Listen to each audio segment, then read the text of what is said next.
that's enough, that's it, it's over. I'll let things go. I'm like, if people want to do whatever they want, like, I don't care. Yeah, so I'm really tolerant until a point. Laura says, you prefer sweet things like sweet food and sweet smells. I'm a sucker for sweets, just like my grandpa and my mom. I love sweets, yeah. I really love like gummies and candy, yeah. Way better than like a chunk, like a burger or something like that. Like I like candy better. Sweet smells is actually wrong. I prefer more masculine, spicy when it comes to like perfumes and that kind of thing. Candles are a different story. It depends what time of year. I like sweetness, I guess, more in a candle. So yeah, you're wrong and you're right. Katja, I think Katia, I don't know how to say it. I sort of answered this one, but I'm gonna do it again. So she said, or they said, not sure. You are patient, but when something makes you mad, you explode and everyone is surprised. You are 100% correct. Like I said, I'll take things and I'll be like, it's good, and then I'll lose it. And when I lose it, it's like I'm screaming, like it's everything is over. Like get out of my way, like that's it. Yeah. So you're right. Someone else, ASMR, said, you come from a kind family. I guess so, yeah. I would say that, I mean, we're not without our trials and tribulations, but overall, yeah, I guess, yeah, I would say so. I guess. I've never thought about it, but yeah, I think you're right. Caitlin says, you are very extroverted around friends and family, but introverted in public. Yes and no. I am just incredibly introverted. Obviously, if I've gone out with my friends, I'm being social and like, I am a little more extroverted, right? Like I'm gonna talk, you know, that kind of thing. But my family is sort of a different story. If like we're having dinner or something like that, same deal, like I'll obviously be around, but I can't spend the whole day with them. If I'm home and they're home, I will hide from them. Like even my mom and my twin, like when I used to live at, when back when I lived at home with my mom and like all my sisters and my brother were there, I just like, I would hide from them because I needed to be alone. But yes, I can be quite like extroverted in public. I can be kind of extroverted, but like if I'm at the store or something, I'm very like, I'm not gonna make friends with you in line, I guess. Yeah. Okay, moving on. Where are we? Okay. Emma said that your hair is naturally blonde. My hair is naturally this color. It's like a light brown, I guess. And then I bleached this. I need to redo my hair, but so I dyed it blue and I took it back immediately. So I was washing my hair with baking soda and now I have like all these little flyaways and my hair is pretty broken, so I'm like afraid to bleach it until I fix that because the baking soda did a number on my hair, but I got the blue out. But no, I'm not naturally blonde. I know I look great as a blonde, but this is my natural hair color. As you can, now you can probably see, oh yeah, like you've just let your roots grow out. Yeah, because of the blue dye incident. And there's still parts of my hair, maybe you can't see it right now, but there are still parts that, if I use too much purple shampoo, they're blue again. It was a disaster. I had blue hair for one day, and then like, I dyed it one night at 10 p.m. It was a disaster. Anyway, moving on. Alondra said you spend a lot of money on makeup. This is a fair assumption. A completely fair assumption. I personally don't think that I do. I spend money on makeup. I do because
So the first one says, you enjoy watching T-spill videos on YouTube. Again, I can see why you would think this, but it's totally not true. I hate that they exist. I hate that drama channels exist. The whole thing, Keemstar, Get Wrecked. I hate it all. I understand why there was like a niche market for that kind of thing, but I do not. I do not support it. And I hate having, like, I don't watch apology videos, rarely. I've watched a few, and I did, like, follow some, like, I do follow it sometimes, like, the whole, like, Jeffree Star, Tati, James Charles thing. I know what happened there, but that was just because that was crazy, and I couldn't believe that my girl Tati was involved in something like that. But I just think that they're so unnecessary, and quite frankly, disgusting. I just don't. I'm not the type of person that cares too much about that kind of stuff. Like, people make mistakes and that sort of thing, but I just don't think that we should capitalize on people's mistakes. Yeah, okay, the next one Chloe assumed was, you'd consider dating a girl. Yeah, if it was the right girl. I'm not gonna say that, like, I'm bisexual, pansexual, or anything like that. I'm straight, but I'm an ally, and I don't think I would ever, like, put it past me if I, like, met the right girl. So yeah, I guess I would consider it. I have considered it in the past, but, like, I never did, I guess. She also assumed you get anxious about small things. Honey, everything makes me anxious. I hate, like, taking my car to get an oil change. That makes me anxious. Answering the phone makes me anxious. So yeah, I get anxious about a lot of things. And then the last one Chloe said was, you hate all your exes. Again, I can totally see why you'd assume this, but I only hate one of them, and he deserves it. The other ones, I'm still, like, on fine terms with. Some of them have deleted me off of Instagram recently for no known reason, but that does not make me hate them. Yeah, so I guess I hate 1 out of 3, which ain't bad. I like the other 2 still. We separated on okay terms, and if we didn't separate on okay terms, we came back and reconciled a few months later, so we're actually good. If that's too much information, I shouldn't be giving out that kind of information. That's spicy. Okay. Eileen, I'm sorry if I'm pronouncing that wrong. They assumed you like One Direction, and then they put in brackets, by the way, I think everybody does. This is a very good assumption because it's true. Very true. I was in the One Direction fandom when I was in high school. Like, deep in it. I had a Twitter account.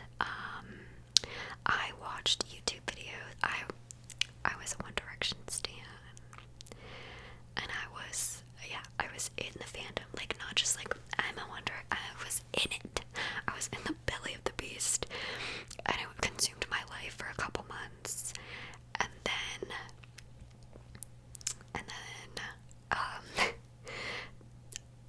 I can't remember. I think it was, what's it called? Midnight Memories came out, and I kind of like meh. But I do remember where it was when Zayn left the band, and I remember where it was when they, like, went on a break. Yeah, so I guess you could technically be wrong, because I not only liked One Direction, I was in the belly of the beast, in my opinion. So up next, I don't know how to pronounce it, but this person comments on one of my videos. It's, I think their name is Abby, and it's spelled backwards. Just kidding. I think their name is Abby. It's, yeah, because it's YBBA, but Abby backwards is Abby. Okay. It just took me like a year. Anyways, they asked me a couple things as well, or assumed a couple things about me. The first is, you're not happy with where you are in life. This is true, except for the fact that I'm, like, my worst critic and my worst enemy. And I think that, like, a lot of my distaste with my current situation has a lot to do with the fact that I don't want to make a wrong move in the middle of a global pandemic. I mean, I also live in my mom's basement, so that's very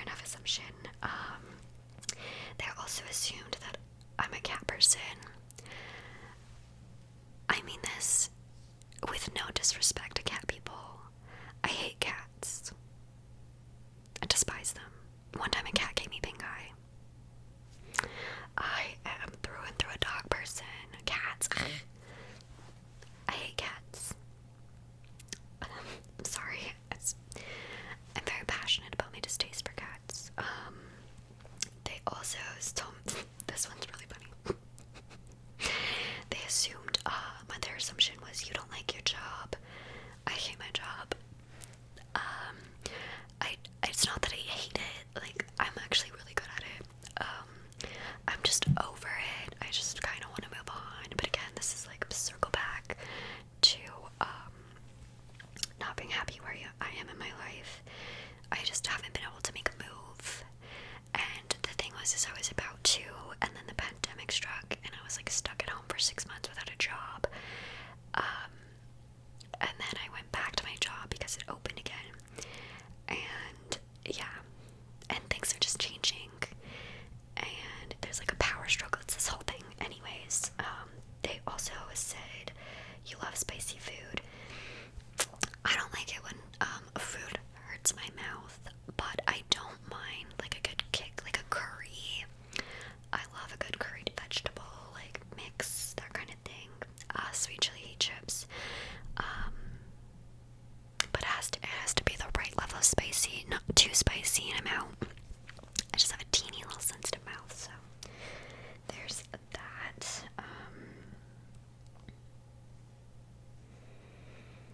Okay, and this lady named Heather always comments on my videos, and she has a daughter named Regan, and Regan always watches my videos to go to sleep. I think her daughter is like, and maybe a toddler at best. They can speak because these are their assumptions about me. The first one was you like to make YouTube videos, which, yeah, I love it. If I could do this as my only form of income and gainful employment, I really would. The second thing that they assumed about me was you have a boyfriend. Apparently she actually said husband, as in husband and boyfriend mixed together. Kids these days. I do not have a boyfriend. I don't have a boyfriend. I don't have a girlfriend. I don't have a significant other in any way, shape, or form. I'm actually currently self-partnered. I know that sounds silly, but it's true. I went through like a really rough relationship, and then after I was out of that relationship, I kind of got into another one, and then they both ended like poorly while simultaneously like happening. That's also a lot of information, but yeah, so I've just taken some time off to date myself, and it's been really lovely. I also just, men in general, I don't know, I'm at the point in my life where like I need someone that's gonna match where I'm at, otherwise it's just not gonna work. And Regan also said that I won't say happy birthday to her. Well, I don't know when your birthday is, so I can't say it, so I guess you're right. But I mean, happy birthday when it's your birthday. A fun fact about me is I don't like my birthday, so I just assume that everyone else doesn't as well. Okay. I think this lady's name is Jen, or Jenin. Not 100% on that one. They also left a bunch of assumptions. So the first one is you wanted to be a teacher growing up. Not true. No, God, no. The way that I feel about cats is similar to the way that I feel about children. I just feel like I wouldn't have been good at it. No, it never crossed my mind ever. No. It puts a bad taste in my mouth. Teaching and being a nurse. No offense to nurses everywhere. My mom was a nurse practitioner, so everyone, like, when I was in high school, they were like, so you're gonna go to nursing school, like, you're gonna be like your mom, you're gonna be a nurse. And I was like, no, blood makes me queasy. My stepdad did tell me, however, that I would have been a good nurse because I'm not overly emotional or like too feely about things. Like, I'm very like, well, we have to do this, so we're gonna do it, kind of thing. And he's like, you would have made like a really good one because you would have actually done what you needed to do and like moved on. And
Is it my favorite? Maybe. Maybe. I don't know. That one's on the fence. We're on the fence with that one. Okay, and the last but not least, she said your childhood sport was gymnastics or swimming. This is terrifying. So I was a gymnast, although I wasn't a good one. So I do remember being in gymnastics, and all the other girls in my class were in the like upper level of gymnastics. Like the girls I went to school with, they were in the upper class. That was basically more advanced. But they were like, we're just better than you. And I was in the lower class, which was less advanced, with the girls that were younger than me. And then, yeah, so I was a gymnast, but I wasn't very good at it. And, I guess, yes, I love swimming. I could swim since a very young age. I still love swimming. Swimming is my favorite activity, athletic activity to participate in. I love water, so I guess you're right. And last but not least, we have an assumption from Alan. This one's a big one, so just hold on tight. Okay, it says, you're obsessed about all things to do with the UK, London, Stonehenge, the royal family, Big Ben, and the House of Parliament, the British countryside, the beaches, Liverpool, and the Beatles. So